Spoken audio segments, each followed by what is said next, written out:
برادران ملت اسلامیہ، السلام علیکم ورحمۃ اللہ وبرکاتہ۔ آج یوم آزادی 15 اگست پورے ملک میں بڑے دست و احتشام کے ساتھ منائی جا رہی ہے اور منانا بھی چاہیے،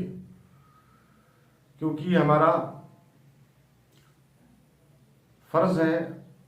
اور ہر ہندوستانی کے اوپر لازم ہے کو آزادی کو منائے، کیونکہ ہمارا ملک تن کے گورے من کے کالے انگریز جو ایسٹ انڈیا کمپنی کے نام سے ملک ہندوستان میں آئے تھے اور ہندوستان پر راج کر رہے تھے، یہاں کے لوگوں کو انہوں نے غلام بنا لیا تھا اور پورے ملک پر وہ راج کر رہے تھے اور لوگوں کو طرح طرح سے لوگوں کو تکلیفیں دے رہے تھے، اذیت دے رہے تھے۔ پورے ملک پر انہوں نے تسلط کر دیا تھا اور پورے ملک پہ اوپر حکومت کر رہے تھے اور یہاں کے لوگوں کو غلامی کی بدترین زنجیروں میں جکڑ رکھا تھا۔ انہوں نے اپنے طور پر انہوں نے قانون بنائے تھے، اپنے طور پر وہ لوگوں کو سزائیں دے رہے تھے، اپنی منمانی کر رہے تھے۔ ہندوستان کے لوگوں نے کافی عرصے تک ان کی تکلیفیں برداشت کی۔ جب حد سے زیادہ ہو گیا، تکلیفیں حد سے زیادہ بڑھنے لگیں، تو اس ملک کے پورے لوگ، خاص طور پر اس ملک کے ہندو اور مسلمان اور بھی جو قومیں اس وقت میں ہندوستان میں آباد تھیں، رہ رہی تھیں، خاص طور سے نمایاں کار انجام جو دیا تھا وہ ہندو بھائیوں نے اور مسلمان بھائیوں نے، کہ اب کا بہت کچھ ہو چکا ہے، بہت ظلم ہو چکا ہے، کافی ظلم ہم نے برداشت کر لیا ہے اور ہم کب تک یہ غلامی کی بدترین زنجیروں میں جکڑے رہیں گے، کب تک ہم غلامی کو برداشت کرتے رہیں گے؟ لہذا متحد ہو جاؤ اے لوگوں۔ پورے ہندوستان کے لوگوں کو متحد کیا، ہندو اور مسلمان دونوں لوگ اپنے ساتھ چلے، اتحاد کا پیغام ایک دوسرے کو دیا اور سب متحد ہو کر اس بات پر آمادہ ہوئے کہ اب ہم سب کچھ تو برداشت کر سکتے ہیں مگر غلامی برداشت نہیں کر سکتے۔ ہم غلامی کی بدترین زنجیروں میں جکڑے ہوئے ہیں اور ہماری زمین پہ بسنے والے لوگ ان تن کے گورے من کے کالوں کے غلام بن چکے ہیں۔ لہذا ہماری ہی زمین پر آئے تھے، یہ تجارت کے لیے آئے تھے، ہماری زمین پر کاروبار کے لیے ہماری زمین پر آئے تھے اور ہم نے ان کو پناہ دیا تھا، ہم نے ان کو ٹھہرایا تھا، ہم نے ان کو یہاں پر کاروبار کرنے کی اجازت دی تھی، اور آج وہی قوم ہمارے اوپر حکومت کر رہی ہے، ہمارے اوپر ظلم کر رہی ہے، ہمیں ستا رہی ہے، ہماری ہی زمین پر ہم کو ستایا جا رہا ہے، ہماری زمین پر ہم کو غلام بنایا جا رہا ہے۔ لہذا اب سب کچھ برداشت ہوگا، بچے یتیم ہوں تو ہو جائیں، عورتیں بیوہ ہوں تو ہو جائیں، سر تن سے جدا ہو تو ہو جائے، مگر اب ہم یہ برداشت نہ کریں گے کہ اب کسی کی غلامی ہم برداشت نہ کریں گے۔ لہذا ہندوستان کو ہم آزاد کر کے ہی رہیں گے۔ اور اس آزادی میں صرف کسی ایک انسان کا حصہ نہیں تھا، بلکہ جو محنت مسلمانوں نے کی اتنی ہی محنت ہندوؤں نے کی ہے۔ دونوں قومیں متحد ہو کر، ہندو اور مسلمان دونوں متحد ہو کر، سینے سے سینہ ملا کر، بازو سے بازو ملا کر ان تن کے گورے من کے کالوں کے خلاف جب آواز اٹھائی تو اس میں ایک آواز تھی جسے علامہ فضل خیر آبادی کہا جاتا ہے۔ جب وہ دہلی کی سرزمین پر ہیں اور دہلی کی جامع مسجد سے ان تن کے گورے من کے کالوں کے خلاف فتوی جہاد نافذ فرماتے ہیں کہ ان انگریزوں سے جہاد کرنا فرض ہے، ان سے جہاد کیا جائے اور ان کو اپنے ملک سے نکالا جائے، ہندوستان کو آزاد کیا جائے، ہندوستان کے جو لوگ بسنے والے لوگ ہیں ان کو آزادی حاصل ہونی چاہیے۔ لہذا بہت ہو گیا ہے، اب ان کی ہم غلامی کو برداشت نہ کر سکیں گے، لہذا اب ہمیں آزادی چاہیے۔ جب آپ نے فتوی جہاد نافذ فرمایا تو حکومت خلاف ہو گئی، حکومت کے لوگ خلاف ہو گئے، یہاں تک کہ حضرت علامہ فضل خیر آبادی کو